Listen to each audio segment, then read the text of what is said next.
Hello po mga Mars! Another recipe na naman ng chicken feet ang niluto natin ngayon.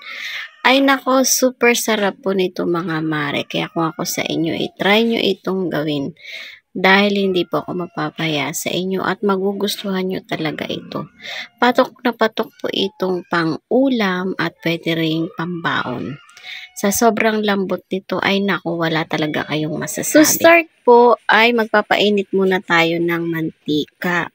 Yan po muna ang gagawin natin at kapag mainit na yan ay pwede na natin igisa ang luya. Unahin natin igisa ang luya para mas lumabas at ma-enhance yung flavor niya. Siya nga pala mga Mars, yung chicken feet natin ay napalambot ko na yon. Bali pinakuluan ko yun ng 30 minutes sa pressure cooker. Nilagyan ko lang yun ng konting asin at saka paminta. At saka bawang para may lasa na rin yung ating chicken feet. Pagkatapos nun ay tinanggal ko sa sabaw. So ito na nga, once na nag-aromatic na at medyo toast na ang ating luya, pwede na nating isunod ang bawang. Yan, mas maraming bawang, mas masarap. Ayan, igisa-igisa lang natin siya hanggang sa mag-toast din ang bawang.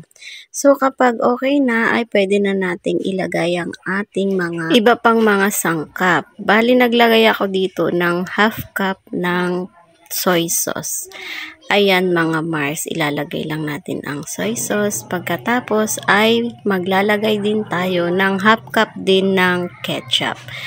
Yan, ganyan po ako magtimpla ng sauce nito. Half cup ng soy sauce, half cup ng ketchup, at pagkatapos naman ay maglalagay pa tayo ng asukal.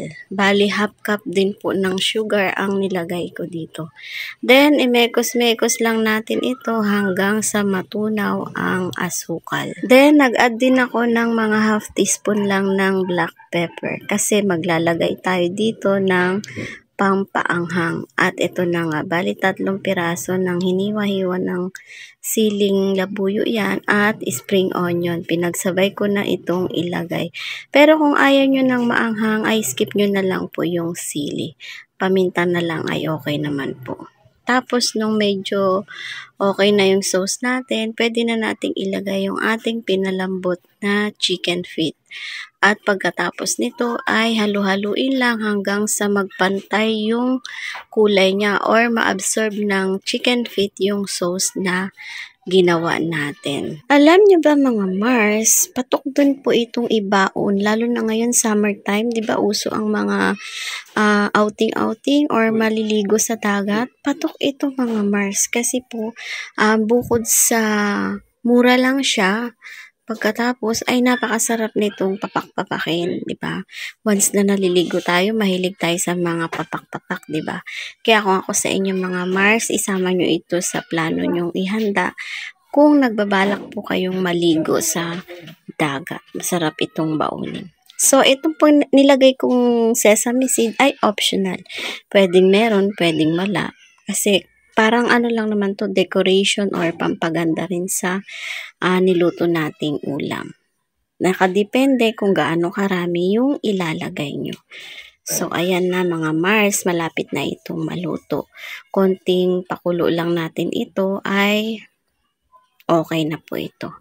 Bali, pinakulo ko lang to ng ilang mga minuto pa at pagkatapos nito ay medyo lumapot na at na-absorb na talaga ng chicken. Yung sauce na nilagay natin ay pwede na po ito. O, ayan mga Mars ha, another recipe idea na naman ng chicken feet ang ibinahagi ko sa inyo ngayon. Sana po ay subukan nyo ito. Ang tips ko lang po ay dapat gawin nyo sa chicken feet ay palambutin nyo talaga para buto na lang ang matitira once na kinain natin ito. So, paano mga Mars? Hanggang dito na lang muna ang ating video. Until my next vlog po. Salamat sa panonood. God bless po and happy cooking. Bye-bye!